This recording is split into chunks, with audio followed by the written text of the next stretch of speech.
You're listening to the Bible for Normal People, the only God-ordained podcast on the internet. Serious talk about the sacred book. I'm Pete Enns. And I'm Jared Bias. Hey everybody, welcome to this episode of the Bible for Normal People.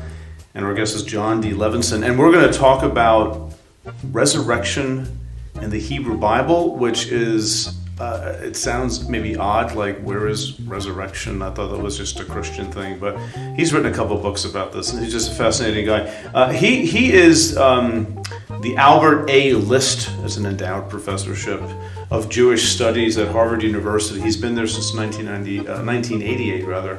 And I mean this with all sincerity. It's one of the privileges of my educational life to have had Jon Levenson as a professor and to have him part of my dissertation committee. And I'm not just throwing names out. I mean, I learned a lot from Jon and from his colleague at the time, James Kugel, also a Jewish scholar, and they screwed up my life royally. That's why I can't get jobs anywhere. In all the best ways. But no, nothing like talking to knowledgeable Jews about their tradition to make you think about your own. And I know many Christians who have had that same path. So for me, it's just a thrill to have Jon on the podcast to talk about things, about resurrection and that topic that, is obviously super important for Christians.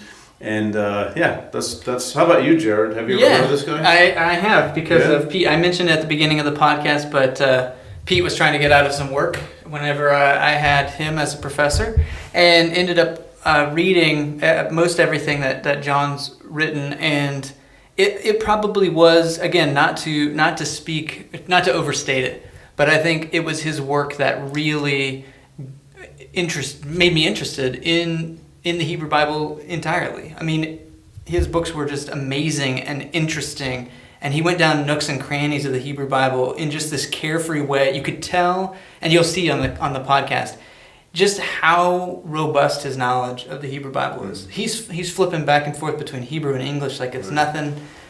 He knows all these texts in and out, and so just really love that. And then the books we're going to be talking about today: Resurrection and the Restoration of Israel, and The Death and Resurrection of the Beloved Son.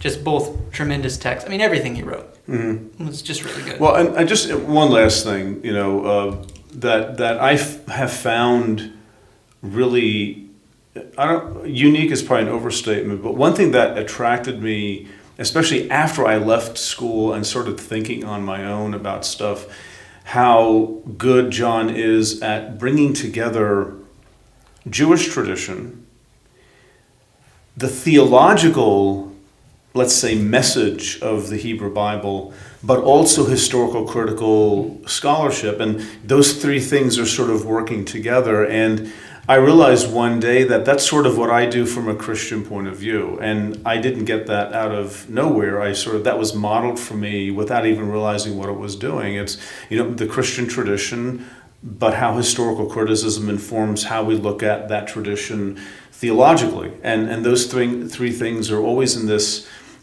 uneasy, but yet also very profitable, symbiotic relationship. Yeah, and speaking about how he is doing that work, those two books that I just mentioned are they're pretty thick and dense books, yes. But he wrote Creation and the Persistence of Evil, which is a great book, and Sinai and Zion, right. I think are both good intro texts for anyone who hasn't read anything by Professor Levenson. Maybe pick up one of those. Right, those are the places to go. That's where he melds together this critical historical scholarship, Jewish tradition, and also the theology of the text. And you don't always get people doing that. Historical criticism and theology and your own religious tradition don't always sit together well. But for Levenson, they have to, and he does just a great job that, like I said, models a lot for what I try to sort of do in my own way. Yeah. All right, well, let's get into our conversation with Jon Levenson. By resurrection, I don't mean immortality. I don't mean the immortality of the soul. I don't mean people avoid death. In the case of resurrection, there's no avoidance of death. It's the overcoming of death. Death is real. It takes place. It's grievous. It's sad, and it's reversed miraculously through an act of God. Hey, everybody, welcome to this episode of the Bible for Normal People. Our guest today is Jon D. Levenson. Jon, thank you for joining us here on the podcast. Thank you very much for having me. I admire your whole initiative. And this is a thrill for you, isn't it? Tremendous. This is the most thrilled I've been the last hour, I would guess. Yeah, me too. Can I just share a quick story, Jon? The thrill for me was when I was actually, Pete was my professor, and we had to pick a theologian, and we had to read I think he was just trying to get out of work, because the whole class was just read everything that person's ever written and then present to the class. So basically the class was just all these other people presenting information rather than Pete. But anyway, I picked you, and I realized that you were clearly still active in writing and all these things. So I actually reached out to you, and we had a little interchange about some of your ideas, and just really appreciated your. I appreciate it. You never know when you write something whether anyone actually reads it or has any effect anywhere.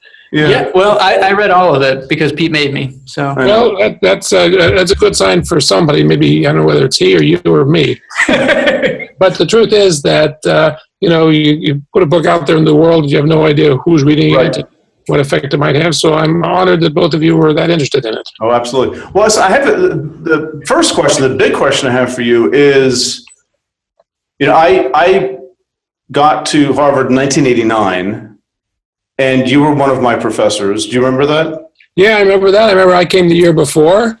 That's right. Did you know that I was coming already? Is that why you came? That's the only reason I came. Yeah. So here's the question. See, I graduated in 1994. You were. Oh, that I didn't know. I thought you were still there. No. Well, that explains it. I was going to ask you, did you think of quitting at that point? Well, you graduated in 5 years. That's a 90-day wonder in terms of the program you're in. The program you're in, people, let's put it this way. We have students who are paying the tuition out of Social Security. In other words, we actually give tenure to graduate students. Well, I had some people writing my dissertation for me. That's good. They did a good job. If you can get out in 5 years, I remember you were writing on the plagues narrative and the Exodus in the Wisdom of Solomon, right? That's right. Yeah. I remember that. Yeah. Was I actually on the committee? I read it at the time. I must have been on the committee.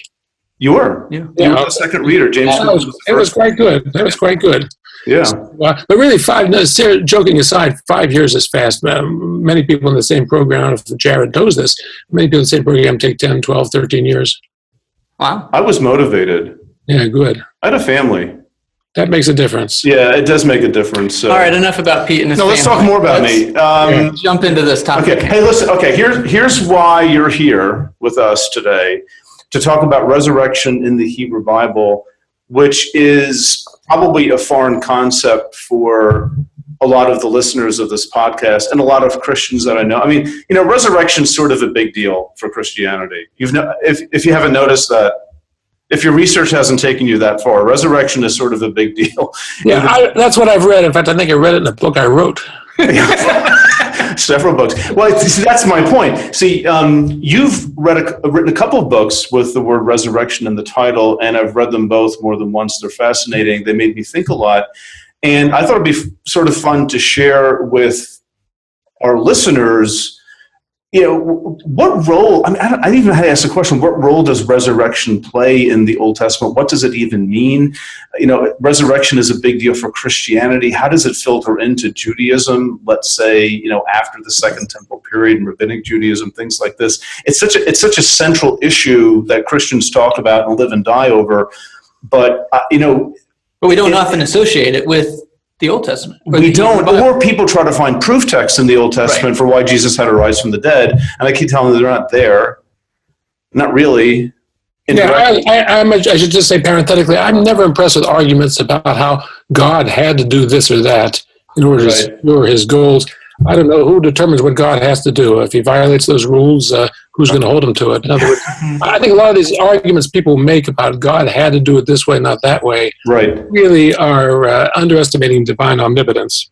Yeah. But that's a parenthesis. Well, the question is, of course, when I use the word resurrection, as in my resurrection, the restoration of Israel, at one level, it's a come on, because the standard view is there is no resurrection in the Hebrew Bible or Old Testament. That's something at best, at the very latest, it comes at the very latest period in that collection of books.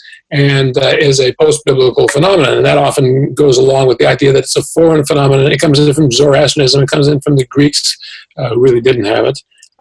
That's the sort of standard view. In Rabbinic Judaism, it's a major defining doctrine, so much so that the Mishnah, which is a Jewish collection of rabbinic law put together about the year 200 or 220 of the Common Era, it actually defines as a heretic who has no place in the world to come, someone who denies that resurrection can be found in the Torah, right, actually in the Pentateuch. So it's a defining doctrine of Judaism until modern times, when liberal Judaism, non-Orthodox Judaism, began trying to play it down, reinterpret it, or do away with it altogether. So you can find less emphasis. So the average American Jew, who is really quite secular, the average modern Jew is really quite secular, is going to tell you there is no resurrection or in Judaism. Many of them will actually tell you that. I've had people who should know better tell me that sort of thing. But it's a central, liturgically affirmed normative doctrine of classical rabbinic Judaism. It's even in the daily liturgy, even you are faithful to revive, resuscitate, resurrect the dead.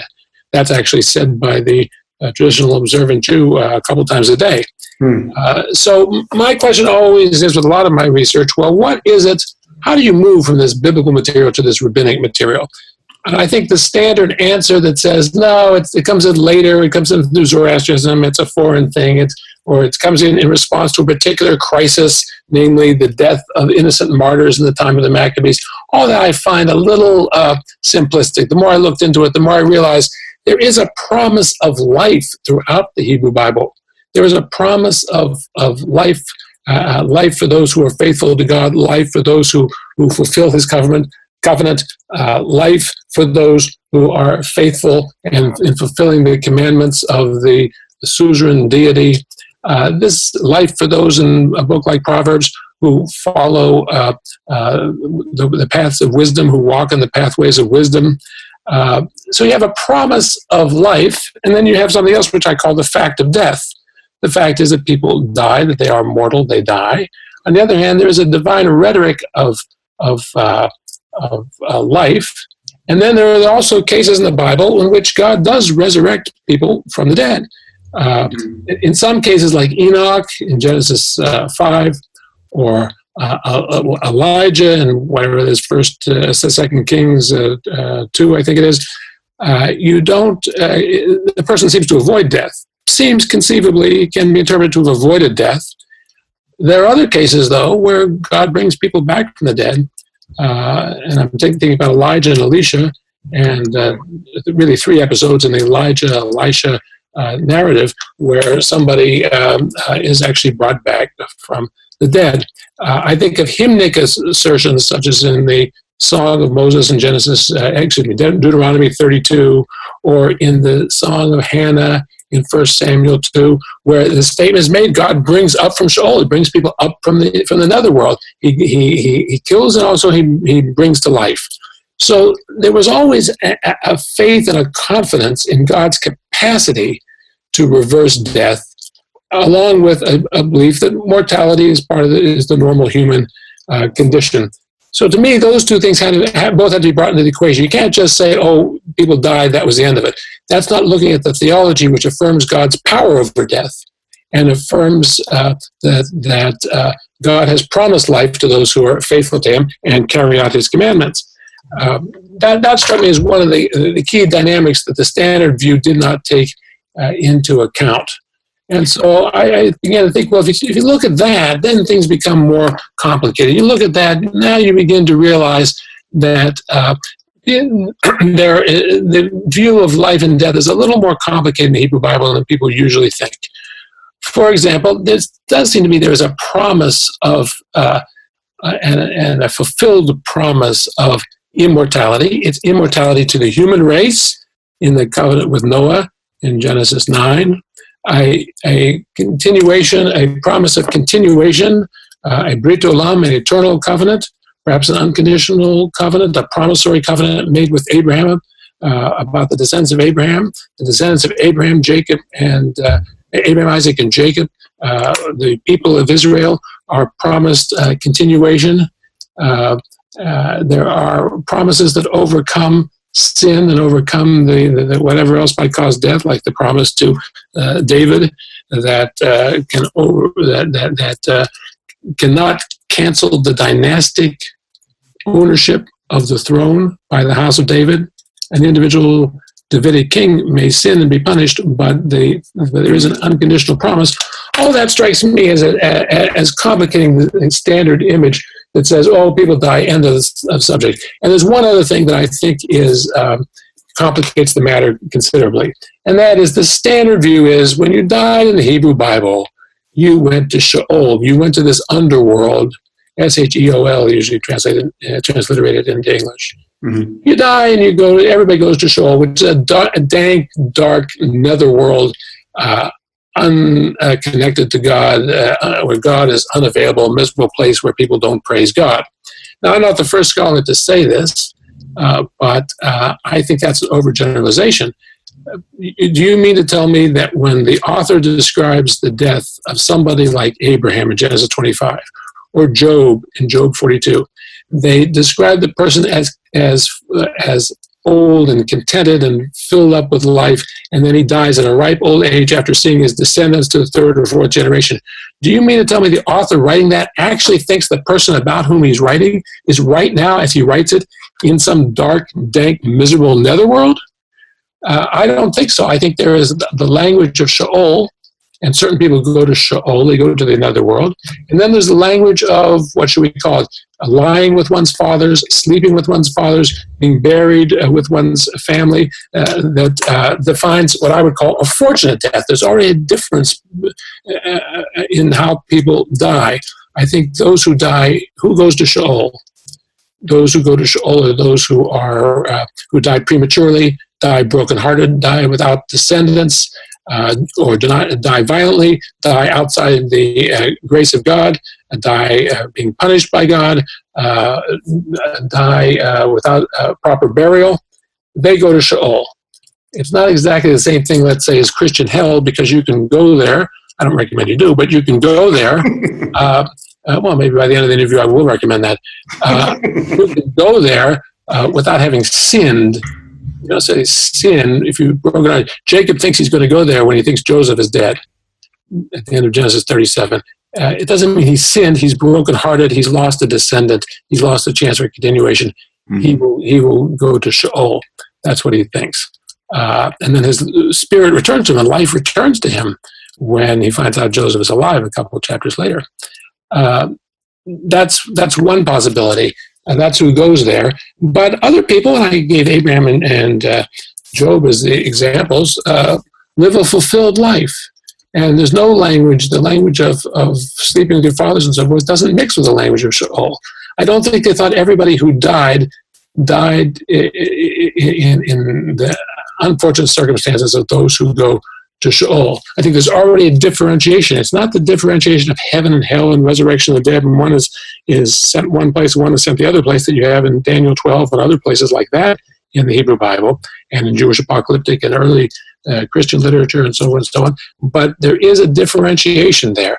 I think it's a great overgeneralization to say everybody goes to Sheol. Law codes, when they describe capital punishment, never mention Sheol. Sheol is a highly emotional term. People plead not to go to Sheol.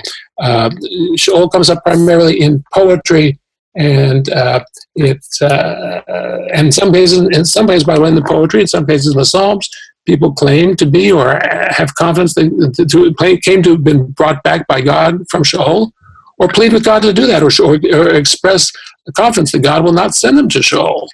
So I think it's a more complicated view of the end of life than people usually see it as being. I would just conclude this part by saying that I think Sheol is the continuation of the unfulfilled life. The life of the person who's lost a child or dies prematurely or brokenhearted and so forth. That's the unfulfilled life. And the unfulfilled life continues on the other side of the grave, so to speak, in the grave, in this dark, dank, miserable netherworld. But those who have a fulfilled life, like Abraham and Job, or for that matter, Moses, who sleeps with his fathers, even though literally he's not in a family grave, he lives a fulfilled life. He sees the promised land. He's done his job, and I don't think any biblical author thought that Moses, upon death, his shade went scurrying down to that miserable underworld. That's, I think, a critical difference that eventually, with a lot of other changes and a lot of other factors coming in, eventuates in the notion of the resurrection of the dead, with some sent to a positive place and some sent to a negative place. So, going down that road, just picking up on some of the language you used of eventually or already we see, there seems to be inherent in what you're talking about, like a development or a dynamism within the text, that these concepts are actually changing as we move along historically through the compilation of the Hebrew Bible. And so first, is that the case? Is that the idea that you would bring to it, that there's an evolution or a development of this concept? And then how does that tie to maybe how that concept gets developed in Rabbinic Judaism versus how it gets developed within the Christian faith? And how do those connect to this dynamic understanding of resurrection? Yeah, those are big and appropriate questions. I think there is a change over time. In that sense, you can use a term like evolution of doctrine or whatever. But I also think that early on in poems that look to me to be relatively early, like Deuteronomy 32 or the Song of Hannah in 1 Samuel 2, there is this confidence that God can and does bring people up from Sheol. You could say it's just an exaggeration, or what they mean by Sheol is only illness, to which I would say I think the difference between grave illness and death is less in the minds of ancient Israelites than it is in our minds. It's a less dramatic difference. So I think that there is this hymnic affirmation that shows up in a number of places of God's control over life and death, and a few narratives that have God or his appointed agent, like Elijah, bringing people back from the dead, or Elisha, especially in 2 Kings 4, bringing that child back from the dead. The narrator clearly thinks that child in 2 Kings 4 has died. He uses that term, mate, he's dead. But the prophet Elisha, or however you pronounce it in English, Elisha, brings him back from the dead. They're not surprised that God has that power. It's just not the normal thing. What eventually develops, the big evolutionary change, is it comes to be expected in the end time. And that's where we have to understand what resurrection is. By resurrection, I don't mean immortality. I don't mean the immortality of the soul. I don't mean people avoid death. In the case of resurrection, there's no avoidance of death. It's the overcoming of death. Death is real. It takes place. It's grievous. It's sad. And it's reversed miraculously through an act of God. By immortality, people are usually looking inward to human nature, some immortal core of the human being, usually called the soul that doesn't die. Now, when you get to the Second Temple, the late Second Temple, and Rabbinic and early Christian material and into Islam, you can have both. You can have an expectation of the resurrection of the dead at the same time as you have an understanding of human beings as having some immortal soul. Those two things are not in contradiction. But by resurrection, I'm talking about a dramatic, miraculous intervention of God that occurs at the end of time, collectively. And in the Hebrew Bible, it's very much connected to what I call the restoration of Israel, the restoration and redemption of the people of Israel, the renewal of the people of Israel, their return to the land of Israel, the rebuilding of the temple, the rebuilding of Jerusalem, etc., etc. So I think the big change that you're asking about, the big evolutionary change, is the increasing dominance of apocalyptic, with its expectation of an inversion of the way things are, that the last shall be first and so forth. The rich become poor, the poor become rich, etc. A dramatic divine intervention in which the infirmities of human life are healed. The blind see, the mute sing, the lame dance, and eventually the dead live. These are all in terms of the technology of the time. Now, John, you mentioned the word apocalyptic. Yeah. Two things. Maybe just give a quick definition of what that means. And you also located that historically, like there's a shift where there's a turn towards apocalyptic. Explain that, because that seems really important for this more recognizable way of thinking about resurrection that you're getting into once you get to later periods. So what is apocalyptic, and like when does that shift sort of happen, and why do you think it happens? That's a huge question. All I mean by apocalyptic is maybe the term apocalyptic eschatology would be more appropriate. I generally try to avoid the term eschatology because people confuse it with scatology. And the opposite of eschatology, which is the doctrine of end times, is protology, which is the doctrine of earliest times, primordial times. But sometimes people confuse protology with proctology, and they confuse. I know Jared does. Actually, I do. I'm getting to that common age. mistake. Yeah, it's a common mistake, and plus you have the fact that the Library of Congress puts biblical studies under BS. They put Jewish studies under BM, so you start getting mixed up with this scatological stuff. But what I mean by eschatology is the doctrine of end times. In apocalyptic expectation is an expectation of a dramatic, miraculous intervention of God into the order of things that results in the triumph of His will and the establishment of and the fulfillment of His promises, in spite of all the appearances that won't happen or can't happen. So it's not the end of the world, but it's the renewing. I mean, I don't want to put words in your mouth, because I know a lot of young people with video games that they hear the word apocalyptic, and we hear things like apocalyptic scenarios, which doesn't mean a shift. It means everything is destroyed. Yeah, well, in a lot of apocalyptic literature, there is combat, there is war. There's sometimes war between the forces of good and the forces of bad, and the sons of light and the sons of darkness, or God and diabolical figures. In other words, that common popular use of apocalyptic is not totally discontinuous with ancient apocalyptic expectation, where that era of peace and goodwill and the human flourishing often does follow a hideous combat and some really bloody, gory scenes. Think of something like the War of Gog and Magog in Ezekiel 38 to 39 and so forth. But what I mean primarily is not so much the end of the world as a expectation of a future radical transformation. But if you look at a text like the Song of Hannah that I keep referring to in 1 Samuel 2, you see they're already there, and it's already liturgically affirmed that God does those things. That God, makes the barren woman a mother and so forth.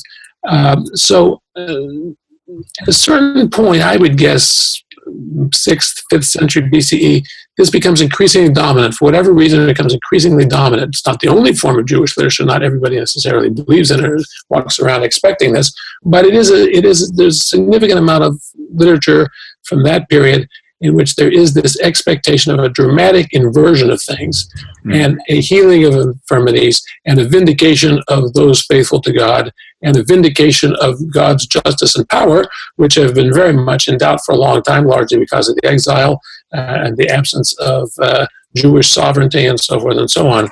I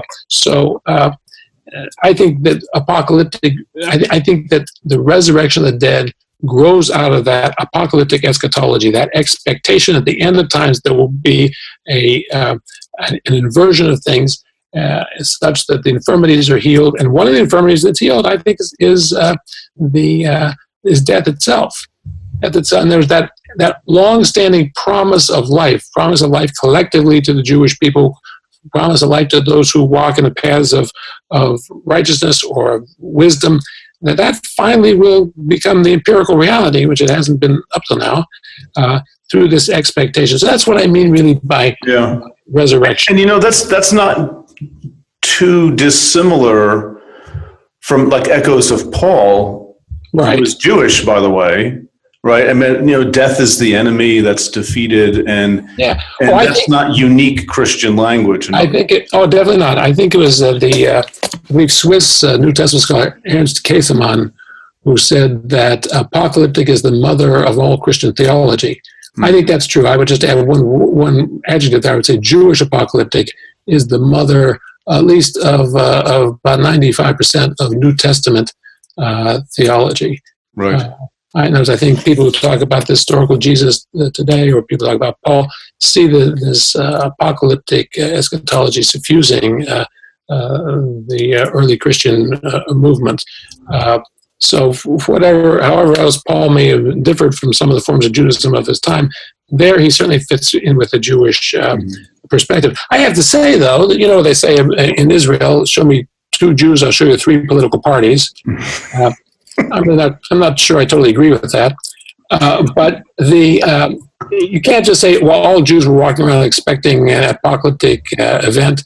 They're all expecting the resurrection of the dead. Certainly, there were parties, factions, whatever you call it, in Second Temple times, which did not believe in this, and which continued to believe in the older model, in which the justice of God is realized in history through successive generations, in which individuals die and remain dead.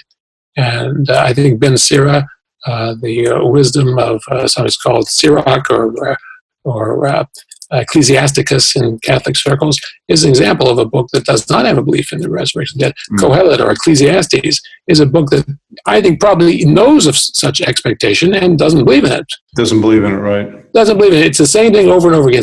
I think Kohelet's the most anti-apocalyptic book imaginable. Whatever you expect to be in the future, it's already been. It just keeps going around and around. There's just a cycle, a circle goes around and around. Don't expect a definitive end, a breaking through of God, a dramatic intervention. Such things have happened and they don't last, and everything just goes around and around in circles. So it certainly was, the views attributed to the Sadducees in the New Testament certainly do reflect the way a fair number of Jews in late Second Temple times thought. I always tell my classes that Judaism in late Second Temple times was significantly different from Judaism today, in that in late Second Temple times, the Jews had a lot more sects than they have today. And so the Sadducees and Pharisees... Research into that, or...? I don't have personal experience of it, but that's what I understand to be the case. So, I mean... I think you said something that you went over really quickly, but I think our listeners, it might do well to slow down and take that, because what I just heard you say was it's okay that different books of our Hebrew Bible, different books of the Old Testament actually has different conceptions of the afterlife. And maybe even within books, we find different conceptions of resurrection or what happens when you die.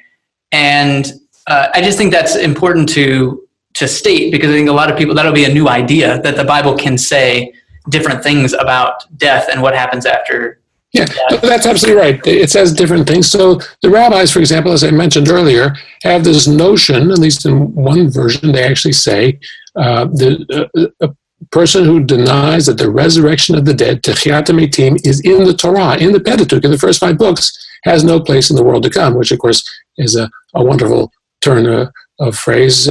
If you deny there is an afterlife, you have no afterlife. But that does seem appropriate. So how do you find it how do you find the resurrection of the dead in the first 5 books of Moses? And so they have various techniques they use to find it there. They don't correspond to the plain sense of the text by modern standards, or even plain sense, I think, by even pre-modern standards. They're midrashic, they're homiletical, or whatever you want to call it. Creative, maybe? Yeah, creative, theologically driven. So it says, God promised the land to Abraham, Isaac, and Jacob, but they never took the land. Their descendants took the land. Or God says you should give certain things to Aaron. Well, guess what? Aaron passed away, in case you didn't notice that.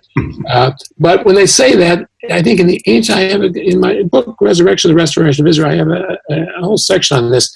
The conception of the self in ancient Israel was more collective, corporate, and familial than our modern conception of the self. So that a person was not an isolated, atomized individual, as is often the case in the modern West.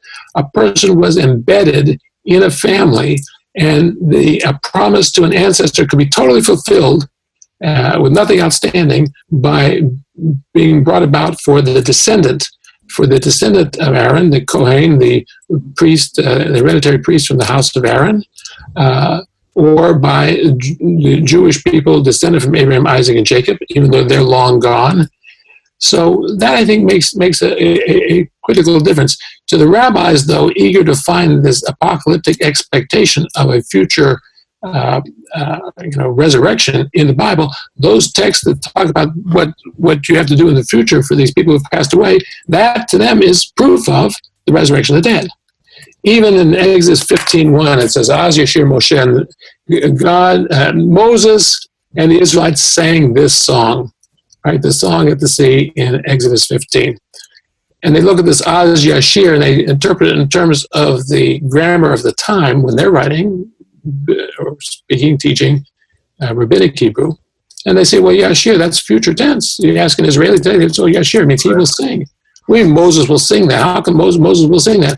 And so they say, well, that's proof of the resurrection of the dead. Proof of the resurrection of the dead is that Moses is going to sing this. So think about it for a minute. On the one hand, that's a grammatical mistake at a certain pedestrian level. In biblical Hebrew, that expression Az Yashir could mean just he sang, past tense, past punctive, preterite. You don't have to have any future expectation. But to the rabbis, the song of the sea really comes into its own when it's sung after the resurrection of the dead, which is the rabbi who made that midrash. It only comes into its own when the redemption that it celebrates has taken place after the resurrection of the dead. Moses and the Israelites, having been resurrected from the dead, now sing that song. Is that the plain sense of Exodus 15:1? Absolutely not.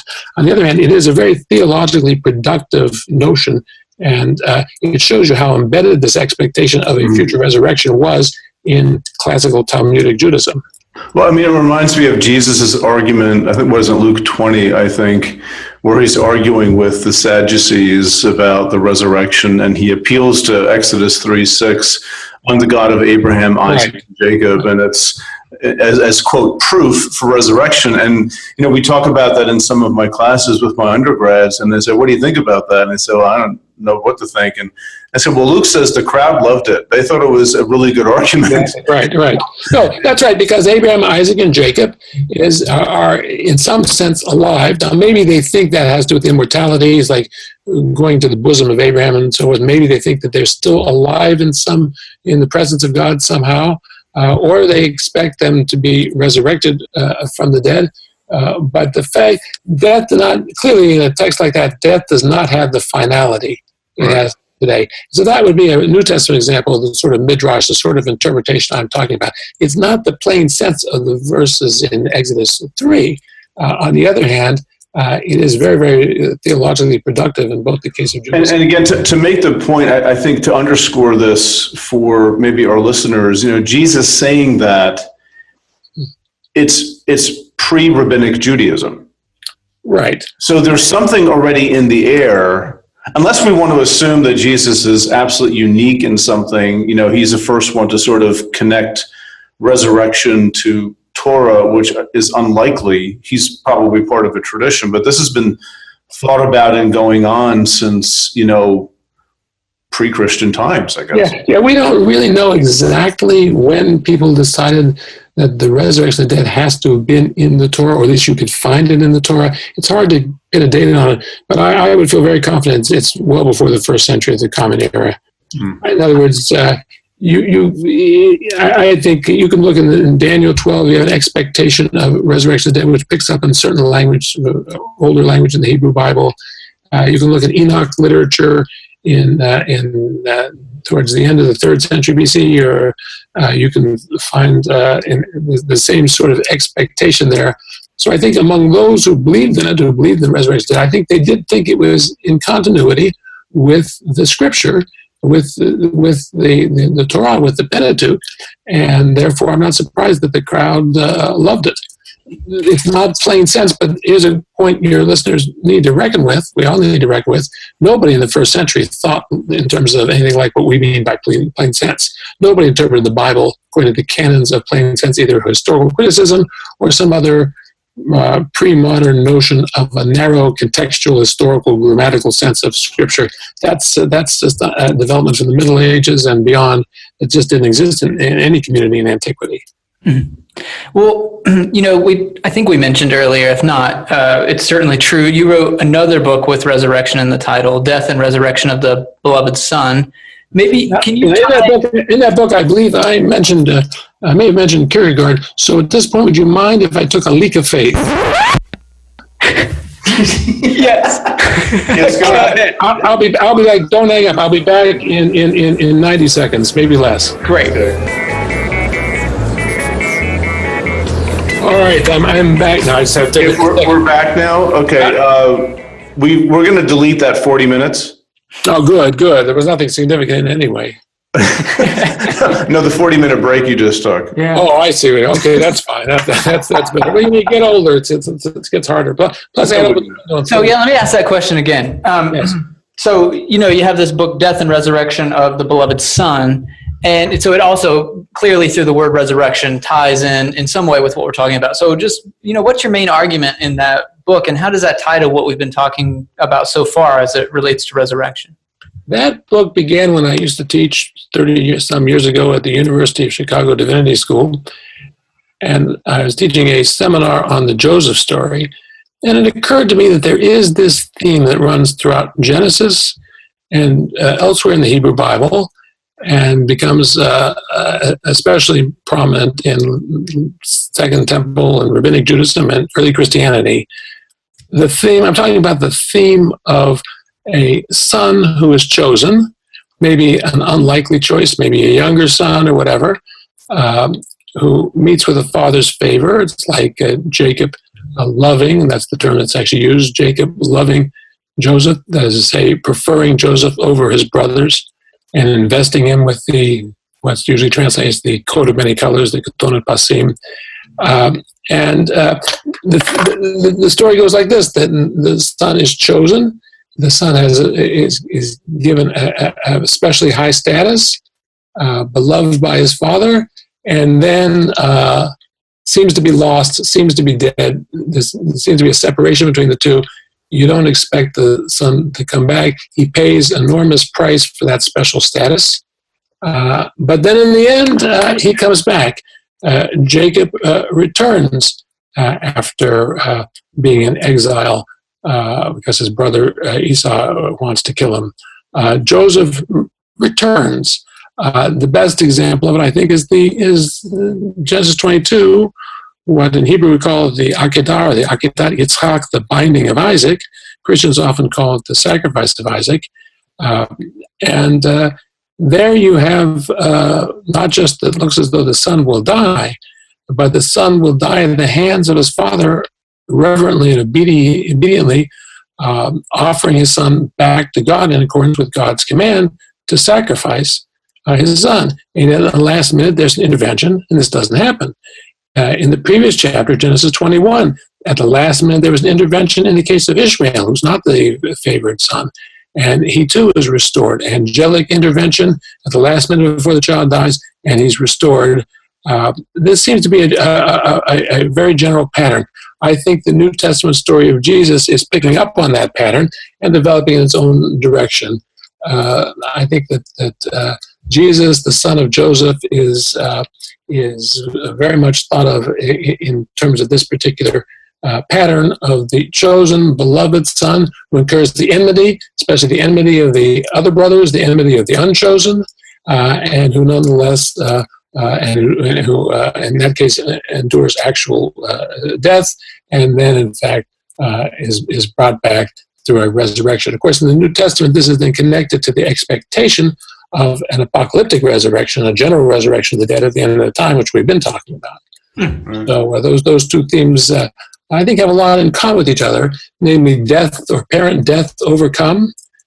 Jacob thinks Joseph is dead, and turns out he isn't. Jacob himself, in a sense, recovers his spirit, his life, his vitality, and he does not end up going to Sheol as he expected to. All that happens when he discovers that Joseph is alive. So I think there's a pattern. I even think the whole thing with Judah selling out Jesus probably is to some degree midrashically derived from Genesis 37, where Judah suggests selling Joseph to the caravan of Ishmaelites, or to the Midianites, how everyone resolves the ambiguities at the end of Genesis 37. I think to some extent that's a midrashic development out of that story. But it's a very, very powerful story in antiquity. And if you think about it, the binding of Isaac is almost never referred to again after Genesis 22. I think the only reference to it is early on in Genesis 26. I don't think there's any other reference to it in the Hebrew Bible. Other people claim to find it in various places. But by the time you get to late Second Temple Judaism and Rabbinic Judaism, it's very, very powerful. It's a very, very powerful story. And to some extent, the binding of Isaac, I think, has served as a template for the story of Jesus in early Christianity. Yeah, which is interesting why it doesn't seem to be cited directly, if I recall correctly. Yes, that is. I mean, it's cited directly in Hebrews 11. Yeah. That he does come back in parabole. I think it says, parabolically or whatever. Right. But I mean, with Paul, yes. Paul talks about Abraham. I mean, if I were Paul, I'd be all over that. Yeah. But he's not. Yeah. It's interesting. I mean, that is a valid consideration. He does have that statement in Romans 8, I believe Romans 8:32, that's something like, he who did not withhold his only son, will he not give us all the other blessings, et cetera, et cetera, et cetera. Mm-hmm. But that language describes God. For Paul in Romans 8, God, just as Jesus has been reimagined imagined in under the template of Isaac. Well, what does that do to God? It makes God into a kind of Abraham figure. God did not spare his son, using the Greek word phaidamai, which is Septuagint, the Jewish Greek translation of Genesis 22 is the verb, uses as the verb for lo chasachta bincha, you did not withhold your son, addressed to Abraham.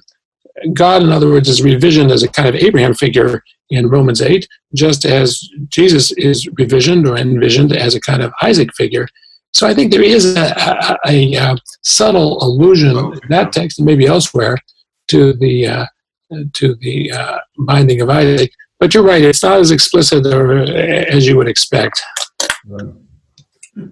Well, boy, gosh, we have so much here to talk about. Do you want to take another break? No, I'm happy. I can keep going. Okay. Hey, I hope this is because we're sort of coming close to our time here, and it's what time is it by you? 8:20? 8:20, yeah. Past your bedtime. Well, I have 3 more books to write tonight. Okay, that shouldn't be a problem. You mentioned the word return regarding Joseph. Right. And I can't help but think of the return from exile. Correct. Could you, do you know what Twitter is? I've heard of it. I understand President Trump uses it. A lot. But you're limited to 140 characters. I'm not going to ask you to do that, but can you tie in succinctly, because that's your book, Resurrection and the Restoration of Israel. Like, what does that even mean? And, just explain that briefly if you can. That's a lot to ask of someone. Well, I'll try my best. Certainly at the Babylonian exile in the 6th century, the Jewish kingdom, the Israelite kingdom of Judah, had at least temporarily come to an end. The elites were exiled to Babylonia, and it looked as though this is the end. But given the promise of land, given the promise to the people of Israel, which is very much connected with the land of Israel, everybody didn't seem to have given up that expectation they'd be returned. And then with the rise of the Persians around 539, you see that, in fact, the Babylonian hegemony came to an end, and some Jews were allowed or actually followed up the option of return to the land of Israel and eventually rebuilding the temple and resettling there.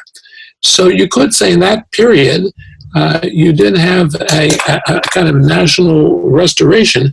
And a lot of the oracles that seemed to predict this, or that urged the Jews to leave Babylonia and to believe in the possibility of this miracle and so forth, a lot of those which you find in what we critical scholars call Second Isaiah, Isaiah 40 through 55, or what some scholars call Third Isaiah, 56 through 66, you do see that this is happening.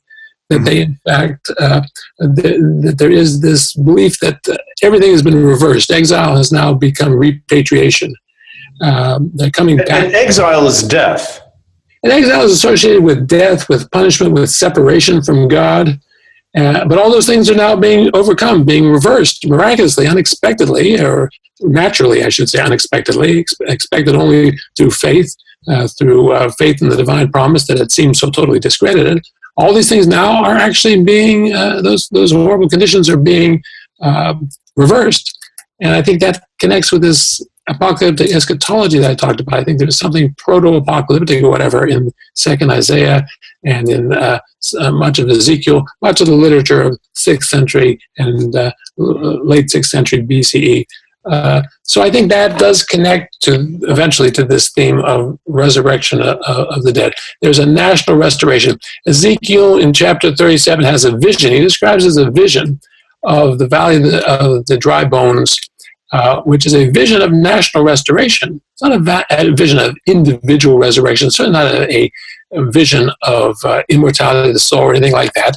But you have you have a nation in effect coming out of exile, a nation coming out of having a new exodus. Except now the new exodus is the exodus from the grave. And so there you see this language of resurrection, admittedly, I openly acknowledge, in a parable, used to describe the restoration of the nation. One thing I would insist upon is that in the Hebrew Bible, really, I think this is fair to say for classical Judaism and classical Christianity in general, resurrection is a corporate event. It's not addressed to disconnected individuals. It's a corporate event that takes place in history or at the end of history, however one wants to put it, collectively all together. It's a reversal of death, not an avoidance of death. And it's very much connected to God's fulfilling his corporate promises, his promises to the people of Israel to restore them and to restore the temple and to vindicate his own claims to sovereignty and to worship. So just to kind of summarize, I think hearing these different nuances of, by the time we get to around the time that the New Testament's being written, maybe a little before then, we have this idea of resurrection tied to immortality. So the individual soul is everlasting in some sense. And we have this idea of apocalyptic, which is not that we have an everlasting soul, but that we will be bodily, the people of God will be bodily raised up at the end of times during this period where God comes back to restore things.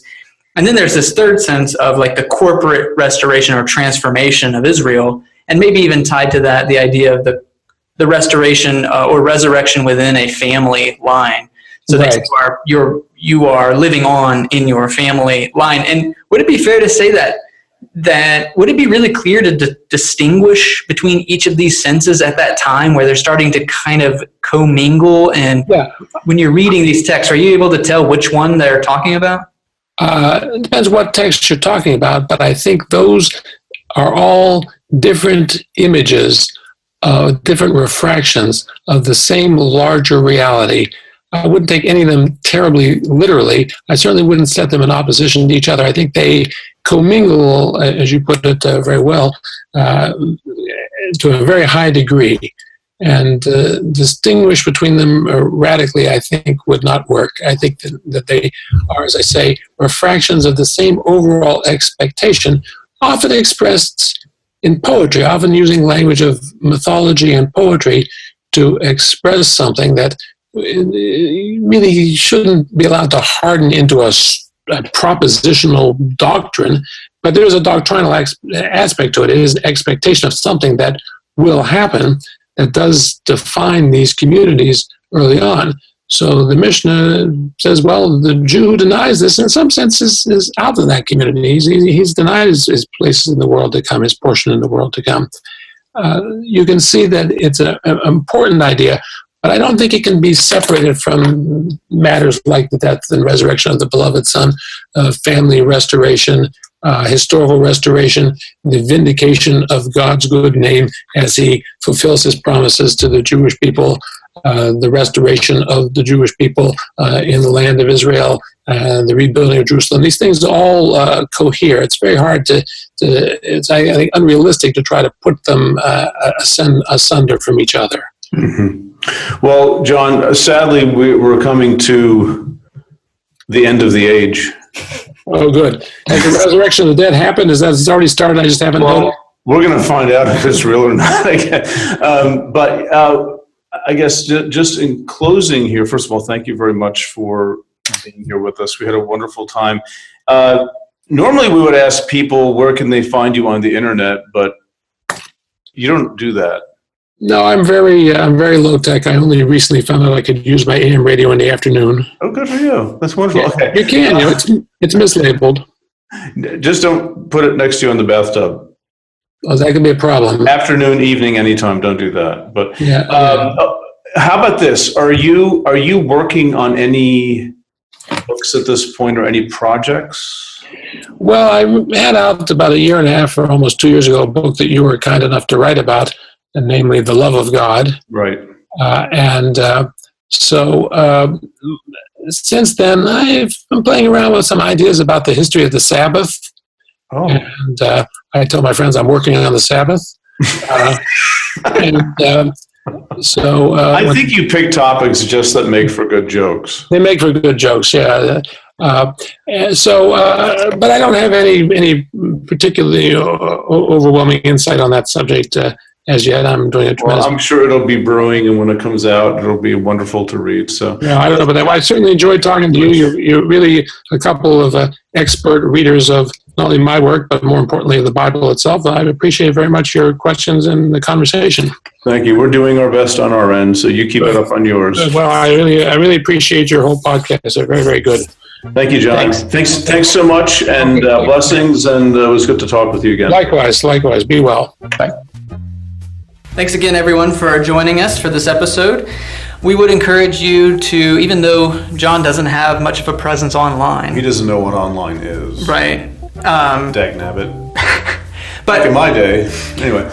But you can still, his books are very familiar with the online world. You can find them Amazon, anywhere fine books are sold, and fine books they are. So again, we mentioned in the intro, maybe checking out Sinai and Zion, or the creation and the persistence of evil might be good texts. Though we didn't talk about those here, would be good introductions to Levenson's work and just the influence, again, that I think he's had on both of our lives in addition to our work. Mm-hmm. Absolutely, yeah. And also, folks, we want to continue extending the invitation to you to join our online community at Patreon. This is a part of a vision that Jared and I have had now for about 3 years to not just us talk, but to create a space for people who are pilgrims, who are thinking through issues, and maybe who don't really have a community to belong to, which is, I got to tell you, a lot of people who email me or message me or whatever, and there are a lot of people out there looking for language and looking for a community, and that's always sort of been our vision for this. So we have the Bible for Normal People. We have our Patreon page, the Bible for Normal People. What do you call it? / front slash? Patreon.com. / the Bible for Normal People. Yeah, I don't even know the address of this thing. It's too complicated.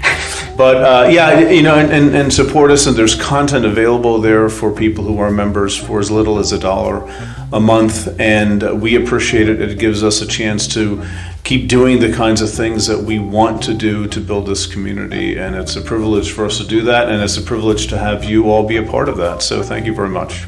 Thank you for listening. And we hope to hear from you next time.